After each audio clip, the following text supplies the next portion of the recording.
Olá! Vamos conversar agora sobre a imunidade recíproca extensiva.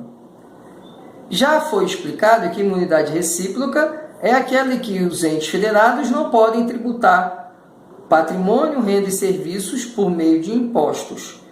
E esse patrimônio, renda e serviços uns dos outros. Mas a própria Constituição, no artigo 150, parágrafo 2º, traz uma previsão de imunidade recíproca extensiva. Por que imunidade recíproca extensiva? Porque ela é recíproca, já que ela fala do diálogo entre o poder tributante, ente federado, com outros entes federados. Extensiva por quê? Porque agora a imunidade ela é alcançada, ela atinge, ela protege as autarquias e as fundações. E esse parágrafo 2º é importante porque ele tem um requisito, que ele fala que a imunidade ela só vai gerar esse efeito, ou seja, não vai incidir impostos sobre patrimônio, renda e serviços, desde que essas atividades da autarquia e da fundação estejam relacionadas às suas finalidades essenciais. Significando que, se eu tenho uma autarquia, ela só vai gerar o benefício da imunidade em relação às suas atividades naquilo que for ligado à finalidade essencial. Vamos dar um exemplo. A ANP, Agência Nacional do Petróleo. A ANP ela é uma autarquia e, portanto, a receita dela, o que ela arrecada, não sofre incidência, do imposto de renda, por exemplo, pessoa jurídica. Por quê? Por conta da imunidade. Os veículos da Agência Nacional do Petróleo não sofrem incidência do IPVA, que é um imposto cobrado pelos estados, por conta da imunidade. Os serviços prestados pela ANP não sofrem incidência do ISS, que é o imposto municipal, em razão da imunidade. Os imóveis urbanos da ANP não sofrem incidência do IPTU, que também é um imposto municipal, em razão da imunidade recíproca extensiva. E o mais importante de nós abordarmos sobre esse assunto é exatamente o que vem no parágrafo 3º, que ele diz que essa imunidade recíproca extensiva não se aplica às autarquias e fundações quando elas explorarem atividades econômicas regidas pelas normas de direito privado, de empreendimento privado. O que significa isso? Vamos imaginar ainda a ANP. E vamos imaginar que a ANP ela resolva abrir uma loja de serviços, ou abrir uma consultoria. Então, ela vai passar a dar consultoria para as empresas que estão ligadas ao setor do petróleo. E o serviço, a atividade essencial da ANP não é prestar consultoria à empresa privada. A atividade dela é controlar e fiscalizar o mercado de produção e comercialização de combustíveis derivados de petróleo, de exploração de petróleo e também de combustíveis derivados do petróleo. E aí o que acontece? A partir do momento que ela começa a prestar consultoria, ela está prestando um serviço que foge à sua atribuição. E aí por isso, foge da sua finalidade essencial. E aí por isso esse serviço poderia ser tributado. Poderia sofrer incidência do ISS. Porque ele não está vinculado à finalidade essencial, porque não está lá no rol de atribuições da ANP, na lei que institui a agência, a autarquia, não tem lá prestar consultoria. Ele está fazendo um serviço dentro da área de seu conhecimento, que é o comércio de petróleo. Mas isso não está dentro da atribuição dele. Mas o mais complexo da gente discutir sobre a imunidade recíproca extensiva é a questão das empresas públicas e sociedades de economia mista.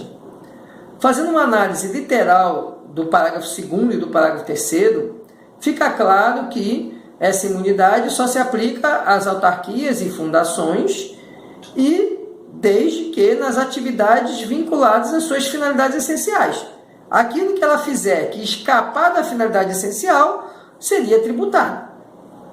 Essa é a interpretação literal dos parágrafos 2º e 3º do artigo 150.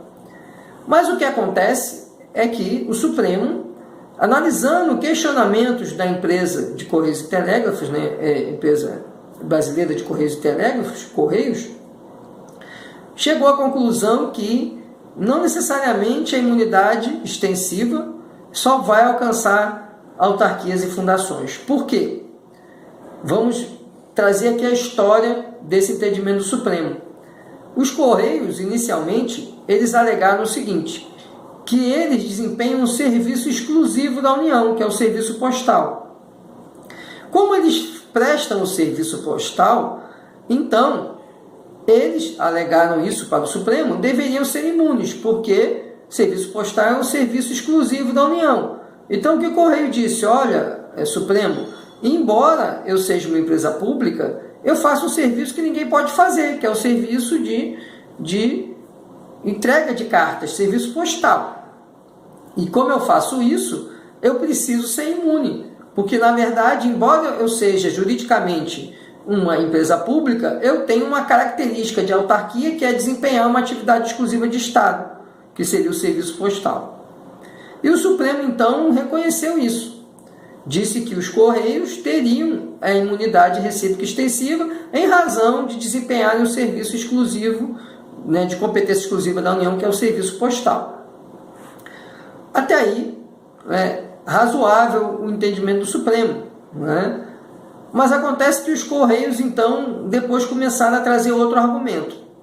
Qual foi o outro argumento? Olha, Supremo, além de eu ter um serviço exclusivo da União, que é o serviço postal, eu ainda tenho uma questão muito importante, porque eu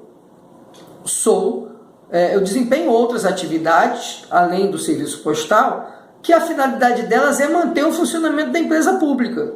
Porque o serviço postal ele é deficitário e eu preciso de outras receitas para sustentar esse déficit, para cobrir esse déficit. Então, todos os outros serviços que eu tenho, banco postal, serviço de encomendas, encomendas expressas, encomendas normais, todos os outros serviços que eu faço são serviços com uma única finalidade. Eu ter receita para cobrir o déficit da minha atividade exclusiva, que é o serviço postal. E aí o Supremo chegou à conclusão que havia razão. E aí passou a entender que todos os serviços dos Correios, todos os bens dos Correios atrelados às suas funções, às suas atividades, são alcançados pela imunidade. Imunidade recíproca extensiva. Em razão de que toda a receita dos Correios ela serve para custear o serviço deficitário, que é o serviço postal. Esse foi o argumento e foi a conclusão do Supremo. E aí, por isso que o Supremo declarou que a imunidade, ela, em relação aos Correios, ela atinge todos os serviços, não apenas aqueles que ele age como um monopólio. Qual que é a crítica dessa posição do Supremo? A crítica é que esse entendimento viola o artigo 170 da Constituição. Por quê? Porque a partir do momento que ele diz que toda atividade do Correio é imune, você tem serviços dos Correios que são serviços de livre concorrência de mercado, como serviço de entrega de encomendas. Não é? As transportadoras fazem isso, encomendas expressas também. Várias transportadoras fazem serviço de entrega expressa de encomenda. Só que o Correio ele concorre em igualdade com essas empresas? Não, ele concorre em desigualdade, porque ele é imune. Então, enquanto uma empresa ela precisa pagar o IPVA dos veículos que fazem entrega das encomendas, que fazem o transporte das encomendas de um ponto a outro do território nacional, eles pagam imposto de renda sobre a receita, sobre aquilo que a oferem, eles pagam ISS quando a entrega é dentro do município, pagam ICMS quando o transporte é intermunicipal ou interestadual, enquanto os Correios são imunes. Isso gera uma descompensação. E essa é a crítica que se faz a essa imunidade recíproca extensiva, entendida pelo Supremo e estendida para empresas públicas e sociedade de economia mista. Outras empresas públicas também são beneficiadas com esse entendimento, como a Infraero, como algumas empresas, algumas companhias de fornecimento, né, de água e captação de esgoto, que são empresas públicas. E aí, o entendimento é que, como o serviço é exclusivo, apesar de ser uma empresa pública ou até mesmo uma sociedade de economia mista, como essa atividade é exclusiva, ainda assim ela vai ser imune. Tá joia?